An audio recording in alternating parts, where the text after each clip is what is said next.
देखील तशाच प्रकारची विनंती केली आहे आणि या सगळ्यांच्या विनंतीचा मान ठेवून माननीय राज्यपाल महोदयांनी आम्हाला निमंत्रित केलेलं आहे। देशाचे प्रधानमंत्री माननीय मोदीजींच्या उपस्थितीत उद्या 5:30 वाजता हा सोहळा आझाद मैदान या ठिकाणी पार पाडला जाणार आहे। तिन्ही पक्षांचे नेते आम्ही त्या ठिकाणी उपस्थित असू। साहजिक आपला प्रश्न असणार आहे की किती लोकांच्या शपथविधी होतील वगैरे, याची माहिती तुम्हाला संध्याकाळी दिली जाईल। किती लोकांचा शपथविधी होईल या संदर्भातली सगळी माहिती जी आहे ती संध्याकाळी दिली जाईल। सगळे निर्णय आम्ही एकत्रितपणे यापूर्वीही घेतले आहेत आणि यापुढे देखील आम्ही एकत्रितपणे निर्णय घेणार आहोत।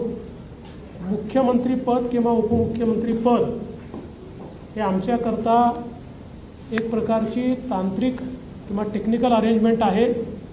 आम्ही तिघही एकत्रितपणे आजपर्यंत निर्णय घेत आलो आहोत आणि पुढेही राज्याच्या प्रगतीकरता एकत्रितपणेच निर्णय हे या महायुतीच्या सरकारमध्ये होतील। त्यांमध्ये संध्याकाळी 5:30 वाजता शपथविधी आहे।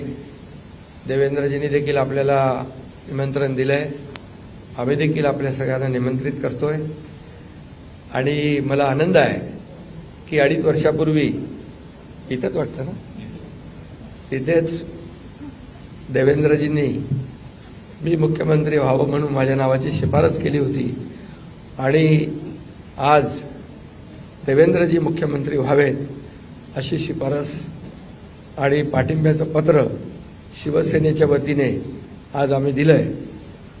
आणि यापूर्वीच तुमच्या पत्रकार परिषदेमध्ये शिवसेनेचा पाठिंबा आणि पूर्ण समर्थन भारतीय जनता पक्षाच्या उमेदवारांना देवेंद्रजींना आम्ही देऊन टाकला होता। आदरणीय प्रधानमंत्री मोदीजी आणि गृहमंत्री अमित शाह साहेब असतील आणि भारतीय जनता पक्षाचे अध्यक्ष नड्डाजी जो काही निर्णय घेतील त्याला पूर्ण समर्थन पाठिंबा शिवसेनेचा असेल अशा प्रकारची भूमिका मी यापूर्वीच घेतली। आणि कारण मगाशी दादा म्हणाले तसं तुम्ही बातम्या कुठून कुठे चालवता, कुठे नेता, काय ते त्याला तुम्हाला चर्चा नको। गावी गेलो तरी तुम्ही काय काय चालवत असता, त्यामुळे मी अगदी मन मोकळेपणाने माझी भूमिका स्पष्ट केली। अतिशय खेळीमेळीच्या वातावरणामध्ये हे सरकार स्थापन होत आहे, याचा आनंद आहे मला। खरं म्हणजे आतापर्यंतच्या इतिहासामध्ये एवढं बहुमत महायुतीला कधी मिळालं नव्हतं आणि या महाराष्ट्रातल्या तमाम जनतेने व त्यामध्ये सर्वच आहेत, आमच्या लाडक्या बहिणी, लाडके भाऊ, लाडके शेतकरी, सर्व घटक, या राज्यातला प्रत्येक मतदार यांनी महायुतीवर मतांचा वर्षाव केला आणि एक ऐतिहासिक आणि दैदिप्यमान असा विजय या ठिकाणी महायुतीला मिळाला।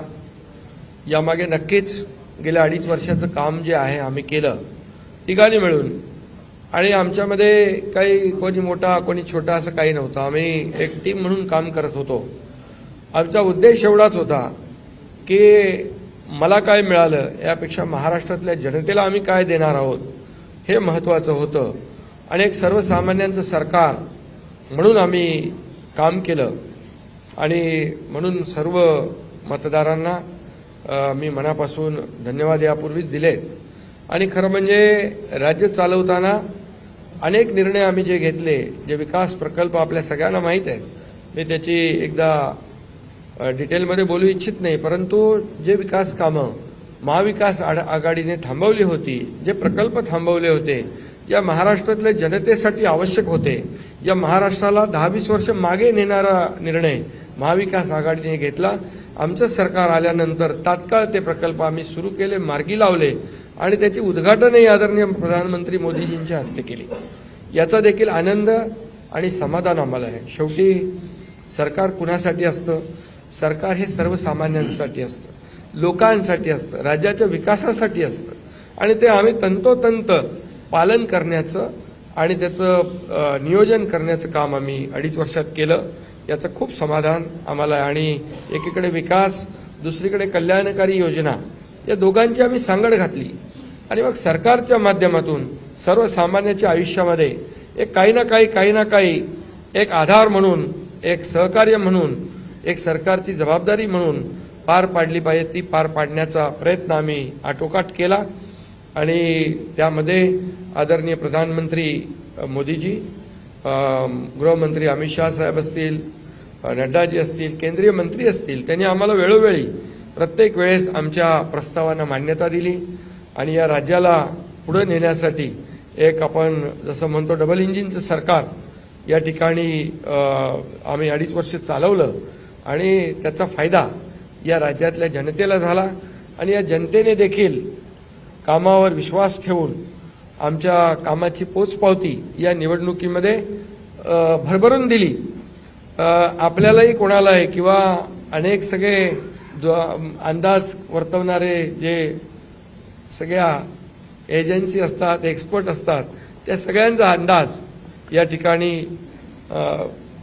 बाद ठरवला आणि त्यामध्ये मतदारांना धन्यवाद द्यावे तेवढे थोडे आहेत. म्हणून मी पुन्हा एकदा सांगेन, माझ्या लाडक्या बहिणी असतील, लाडके भाऊ, लाडके शेतकरी, लाडके ज्येष्ठ, सगळेच या महाराष्ट्रातले सर्व घटक यांनी पूर्णपणे ऐतिहासिक विजय मिळवून दिला. त्यामुळे आता आमची जबाबदारी आणखी वाढली आहे.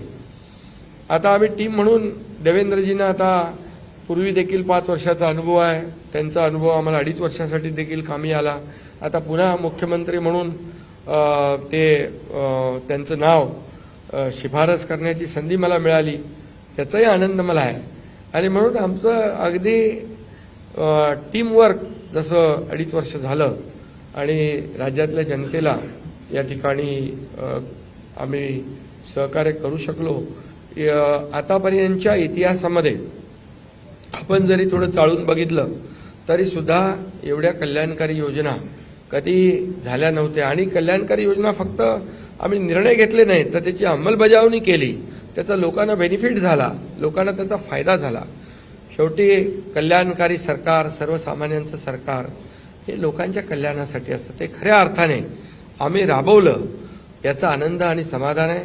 त्यामुळे मी पुन्हा एकदा देवेंद्रजींचं मनापासून अभिनंदन करतो की पुढचा आपला जो प्रवास आहे तो अतिशय यशस्वी आणि राज्याला पुढे नेणारा, या राज्याचा विकास करणारा आणि सर्वसामान्यांना न्याय देणारा ठरेल. आणि त्यामध्ये नक्कीच आपला सर्वांचा सहभाग असेल, सहकार्य असेल.